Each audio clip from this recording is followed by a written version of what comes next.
Fact number 1. బ్రహ్మదేవుడు తన సొంత కూతుర్ని పెళ్లి చేసుకున్నారు అని మీకు తెలుసా? తన భార్య అయిన సరస్వతి బ్రహ్మ యొక్క సొంత కూతురు. కానీ సరస్వతికి మాత్రం అమ్మ లేదు. తల్లి లేకుండా కూతురు ఎలా పుట్టింది అంటే బ్రహ్మకి ఉన్న శక్తులతో తన ముఖం నుంచి పుట్టిందే సరస్వతి. మానవ జాతిని సృష్టించడానికే బ్రహ్మ సరస్వతిని పుట్టించారు. అసలు బ్రహ్మకి 4 తలలు ఎందుకున్నాయో చెప్తా. బ్రహ్మ సరస్వతితో తన భార్యగా ఉండమని కోరినప్పుడు అది నచ్చని సరస్వతి 4 వైపులా దాక్కొని బ్రహ్మకి దొరకకూడదు అనుకుంది. అలా దాక్కున్న సరస్వతి తన కనుచూపు మేరల్లోనే ఉండాలి అని బ్రహ్మకి 4 తలలు వచ్చాయి. దాంతో బ్రహ్మ చూపుల నుంచి తను తప్పించుకోలేకపోయింది. చివరికి సరస్వతి ఆకాశంలో దాక్కోవడానికి ప్రయత్నిస్తే బ్రహ్మకి 5వ తల కూడా రావడంతో తనని చూస్తూనే ఉండేవాడు. ఇంకా ఏమీ చేయలేక బ్రహ్మతో 100 సంవత్సరాలు భార్యగా ఉండడానికి ఒప్పుకుంది సరస్వతి. అలా బ్రహ్మ సరస్వతులకు పుట్టిన వ్యక్తే మను. ఈ భూమిపై జన్మించిన మొదటి వ్యక్తి మను. అలా మానవ జాతి మొదలైంది అని మన పురాణాల్లో ఉన్నాయి. ఫ్రెండ్స్, వీడియో కంటిన్యూ చేసే ముందు ఈ వీడియో నచ్చితే ప్లీజ్ లైక్ చేయండి. మీరు చేసే ప్రతి లైక్ నా ఛానల్కి బూస్ట్ని ఇస్తుంది. కుదిరితే ఛానల్ని సబ్స్క్రైబ్ చేసుకొని పక్కనే ఉన్న బెల్ బటన్ని ఆన్లో పెట్టుకోండి. Fact number 2. Vincent van Gogh. ఇతను బ్రతికి ఉన్నప్పుడు ఒక కామన్ మ్యాన్. కానీ చనిపోయాక తిన పెయింటింగ్స్ చాలా ఫేమస్ అయ్యాయి. ఎంతలా అంటే తిను వేసిన డాక్టర్ గ్యాచెట్ అనే ఒక పెయింటింగ్ 1990లో $82.5 బిలియన్ అమ్ముడుపోయింది. మన డబ్బుల్లో అయితే 684 కోట్లు. పెయింటింగ్స్ వేసేవారికి కానీ నేర్చుకునే వారికి కానీ ఇతని పెయింటింగ్స్ గొప్ప ఇన్స్పిరేషన్. ఇతను పెయింటింగ్స్ వేయడం ఎలా స్టార్ట్ చేశాడు, కామన్ మ్యాన్ అని ఎందుకు అన్నానో చెప్తా. వ్యాన్ గాగ్ పెయింటింగ్స్ వేయడం మొదలు పెట్టకముందు ఎన్నో ఉద్యోగాలు ట్రై చేశాడు, కానీ ఏది కూడా ఎక్కువ రోజులు చేయలేకపోయాడు. ఇలా ఉండగా కొన్ని కారణాల చేత ఇంటి నుంచి బయటికి రావాల్సి వచ్చింది. ఉద్యోగం లేదు, చేతిలో డబ్బు లేదు. పెయింటింగ్స్ వేయాలి అని అనుకున్నాడు, కానీ పెయింట్లు కొనడానికి కూడా తన దగ్గర డబ్బులు లేదు.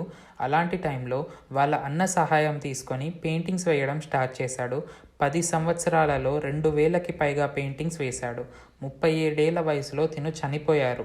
తన పూర్తి జీవితంలో కేవలం ఒకే ఒక్క పెయింటింగ్ని మాత్రమే అమ్మగలిగాడు వ్యాన్ గాగ్. ఆ పెయింటింగ్ పేరు ది రెడ్ వైన్యార్డ్. అది కొన్న వ్యక్తి యానా బాక్. బ్రతికి ఉన్నప్పుడు ఒక్క పెయింటింగ్ మాత్రమే అమ్మాడు, కానీ చనిపోయిన తర్వాత తిన పెయింటింగ్స్కి ఎంత వాల్యూ వచ్చింది అంటే అతి విలువైన టాప్ 30 పెయింటింగ్స్లో 5 పెయింటింగ్స్ తినదే ఉంటుంది. Fact number 3. మనలో చాలామంది కొన్నిసార్లు ఏదైనా కొన్ని విషయాలలో డిప్రెస్ అయ్యే ఉంటాం. కానీ డిప్రెషన్ అనేది మనుషులకి మాత్రమే ఉంటుందా? వేరే జీవాలకు ఉండదా? కొన్ని సైంటిస్ట్స్ రీసెర్చ్ చేసి మనుషులలాగే చేపలకు కూడా డిప్రెషన్ ఉంటుంది అని కనుక్కున్నారు.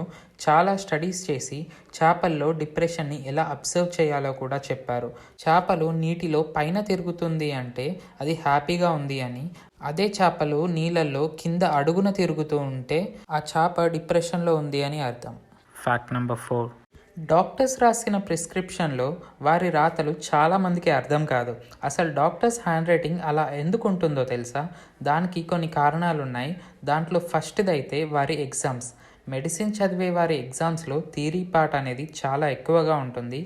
ఉన్న 3 అవర్స్లో 150 మార్క్స్ పేపర్ని వాళ్ళు రాయాలి. మరి ఆ టైంలో అంత రాయాలి అంటే చాలా ఫాస్ట్గా రాయాలి కదా. అండ్ ఆ పేపర్స్ని కరెక్షన్ చేసే వాళ్ళు కూడా హ్యాండ్ రైటింగ్ కంటే ఆన్సర్స్కి, నాలెడ్జ్కి ఎక్కువ ఇంపార్టెన్స్ ఇస్తారు. రెండో రీజన్ పేషెన్స్. డాక్టర్స్ తక్కువ టైంలో ఎక్కువ మంది పేషెంట్స్ని చూడాల్సి వస్తుంది. ఇండియాలో మాత్రం 1000 మంది పేషెంట్స్కి కేవలం ఒకే ఒక్క డాక్టర్ మాత్రమే ఉన్నారు. ఇంకో రీజన్ వచ్చేసి క్రిప్టోగ్రఫీ. ఇప్పుడు డాక్టర్స్ రైటింగ్ అందరికీ అర్థమైపోతే ఇంకా నెక్స్ట్ టైం నుండి వాళ్ళే ట్యాబ్లెట్స్ కొనుక్కొని వేసుకునే ఛాన్సెస్ ఉంటుంది. అలా చేసినప్పుడు డోసేజ్ లెవెల్స్ ఎక్కువ అయితే పేషెంట్ ప్రాణాలకే ప్రమాదం. అందుకే డాక్టర్స్కి ఇంకా మెడికల్ షాప్ వాళ్ళకి మాత్రమే అర్థమయ్యేలా రాస్తారు.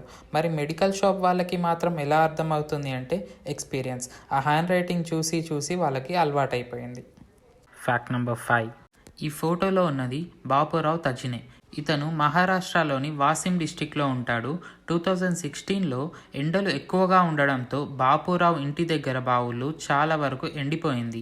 కొన్ని బావులలో మాత్రమే నీళ్లు ఉంటే బాపురావు ఇంట్లోని వాళ్ళు నీళ్లు తోడుకోవడానికి పోయినప్పుడు దళితులు, అంటరాని వారు అని ఆ గ్రామ పెద్దలు నీళ్లు తోడుకోవడానికి ఒప్పుకోలేరు. వాళ్ళ భార్యని అనరాని మాటలని తిరిగి పంపేశారు. అప్పుడు బాపురావుకి కోపం వచ్చి తనే ఒక బావిని తవ్వాలి అనుకున్నాడు. బావి తవ్వడం కూడా స్టార్ట్ చేశాడు. ఊర్లోని వాళ్ళందరూ బాపురావుని ఒక పిచ్చోడిలా చూశారు. తన ఇంట్లోని వారు కూడా నీళ్లు ఉండదు అని బాపురావుకి సహాయం చేయలేరు. కానీ బాపురావు మాత్రం 40 రోజులు బావిని తవ్వుతూనే ఉన్నాడు. అలా చాలా అడుగులు తవ్విన తర్వాత తన బావిలో నీళ్లు వచ్చాయి. అప్పుడు తనని చూసి కించపరిచిన వాళ్ళు కూడా తనకి సహాయం చేయడం మొదలుపెట్టారు. ఆ తర్వాత బాపురావు కుటుంబం నీళ్ళ కోసం వేరే వాళ్ళ దగ్గర వెళ్ళాల్సిన అవసరం రాలేదు. ఫ్రెండ్స్, నాది చాలా కొత్త ఛానల్. ఈ వీడియో నచ్చితే ప్లీజ్ లైక్ చేయండి. అలాగే మీ ఫ్రెండ్స్ అందరికీ షేర్ చేయండి. మీరు చేసే ప్రతి లైక్ నా ఛానల్కి బూస్ట్ని ఇస్తుంది. ఇలాంటి మరెన్నో ఇంట్రెస్టింగ్ వీడియోస్ మిస్ కాకుండా చూడడానికి తెలుగు ఫ్యాక్ట్స్ బై ఆనంద్ ఛానల్ని సబ్స్క్రైబ్ చేసుకొని పక్కనే ఉన్న బెల్ బటన్ని ఆన్లో పెట్టుకోండి.